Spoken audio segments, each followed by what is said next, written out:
मैं नौरंग सर आज से आपको क्लास 10th का पोयम पढ़ाऊंगा। क्लास 10th में कुल 4 पोयम हमको पढ़ना है। पहला जो पोयम है उसका नाम है द फाउंटेन, और द फाउंटेन को लिखने वाले, कंपोज करने वाले लेखक हैं जेम्स रसेल लॉवेल। तो आज से हम लोग क्लास 10th का एक एक पोयम पढ़ेंगे, जिसमें पहला पोयम जेम्स रसेल लॉवेल द्वारा कंपोज्ड किया हुआ द फाउंटेन। तो पहले देखते हैं central idea of the poem fountain. Fountain का सेंट्रल आइडिया, मुख्य भाव क्या है इस कविता का। जेम्स रसेल लॉवेल ने इस कविता को लिखा। The central idea of the poem the fountain is that the motion of a fountain influences the poet very much. It does its own work and does not feel tired. It is always in motion. It is full of energy. It looks glad in every weather. The poet wishes to be fresh, active, changeful and constant like the fountain. मतलब क्या हुआ, इस कविता का मुख्य भाव यह है कि the motion of A fountain influences the poet very much. फव्वारे की गति जो है, इन्फ्लुएंस प्रभावित करना, फव्वारे की गति कवि को बहुत अधिक प्रभावित करती है। It does its own work and does not feel tired. यह अपना काम करती रहती है और कभी थकती नहीं है।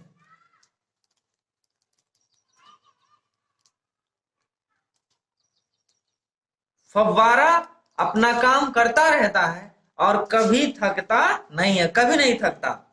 It is always in motion, यह हमेशा गतिशील अवस्था में रहता है, हमेशा गतिमान रहता है। It is full of energy, यह ऊर्जा से भरा हुआ होता है।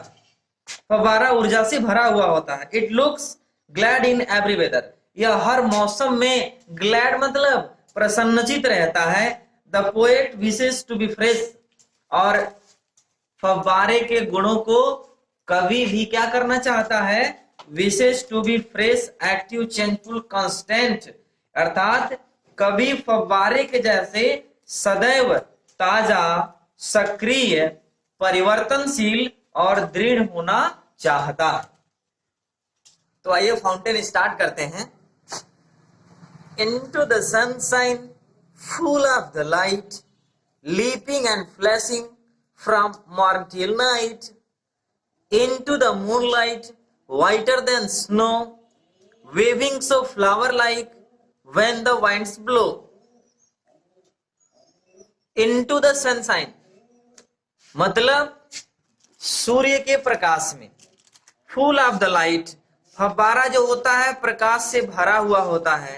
leaping and flashing, leap मतलब उछलना, flash मतलब होता है चमकना।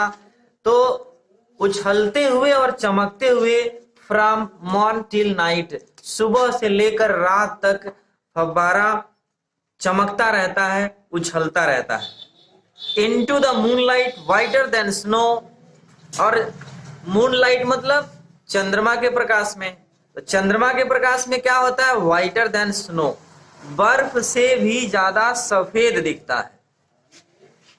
Waving so flower like when the winds blow, और जब हवा चलती है तो वेविंग मतलब होता है लहराना, फ्लावर लाइक फूलों के जैसे फव्वारा लहराता है। चांदनी रात में चंद्रमा के प्रकाश में बर्फ से ज्यादा सफेद दिखता है, और जब हवा चलती है तो फूलों के जैसे लहराता है। Into the starlight rushing in spray, happy at midnight, happy by day. Starlight मतलब होता है तारों की रोशनी। तारों की रोशनी में रशिंग इन स्प्रे, स्प्रे मतलब फुहार, रशिंग मतलब चलना या भागना। तो तारों के प्रकाश में यह फुहार के जैसे गति करता है, आगे बढ़ता है। Happy at midnight, happy by day, और हैप्पी एट मिडनाइट का मतलब आधी रात को भी प्रसन्न रहता है और दिन में भी प्रसन्न रहता है। Ever in motion, blithesome and cheery, still climbing heavenward, never a weary. Ever in motion, motion मतलब गति, ever in motion blithesome and cheery, कह रहा है कि गतिमान अवस्था में भी फव्वारा जो होता है ब्लाइथसम एंड चियरी। तो ब्लाइथसम मतलब होता है प्रसन्न और चेयरफुल मतलब होता है आनंदित। तो कह रहा है कि गतिमान अवस्था में भी सदैव फव्वारा प्रसन्न और आनंदित दिखाई देता है। स्टिल क्लाइंबिंग एव हेवनवर्ड नेवर ए वेरी, करा हुआ सदैव ऊपर की ओर उठते हुए क्लाइंबिंग हेवनवर्ड। हेवनवर्ड का मतलब क्या हुआ? तो हेवन मतलब होता है आकाश की तरफ, स्वर्ग की तरफ, ऊपर की ओर। सदैव ऊपर की ओर उठते हुए फव्वारा नेवर वेरी, वेरी मतलब होता है थकना, और नेवर मतलब कभी नहीं, कभी थकता नहीं है। तो ये कह सकते हैं कि फव्वारा गतिमान अवस्था में सदैव ऊपर की ओर उठते हुए रहता है और कभी वह थकता नहीं है। आगे देखते हैं, glad of all weathers, still seeming best upward or downward motion thy rest, full of a nature nothing can tame, changed every moment ever the same।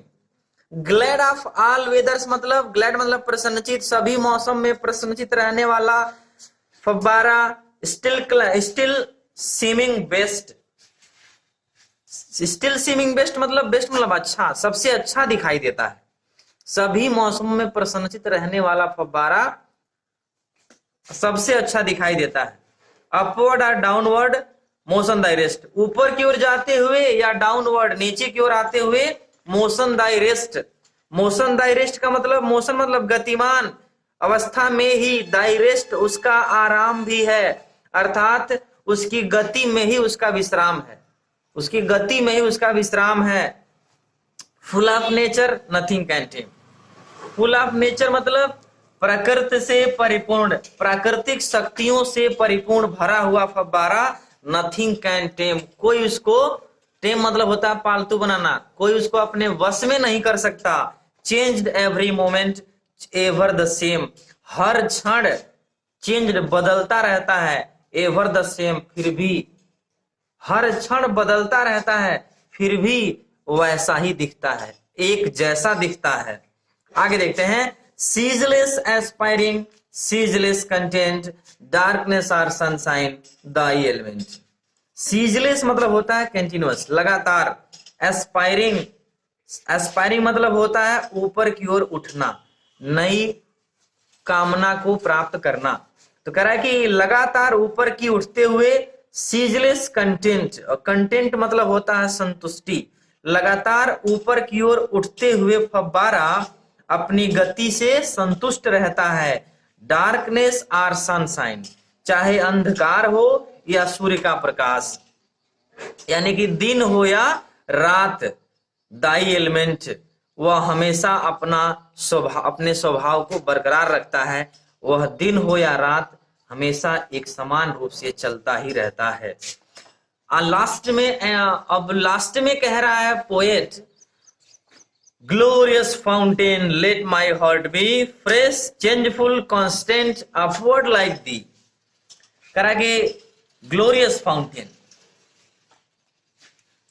हे शानदार फव्वारे, लेट माई हार्ट बी, मैं चाहता हूं कि मेरा हृदय भी हो जाए तुम्हारे जैसे, फ्रेश ताजा, चेंजफुल परिवर्तनशील, कांस्टेंट दृढ़, अपवर्ड लाइक दी, तुम्हारे जैसे आगे की ओर बढ़ता हुआ, तुम्हारे तरह लगातार चलता हुआ मेरा हृदय भी ताजा, परिवर्तनशील और दृढ़ हो जाए।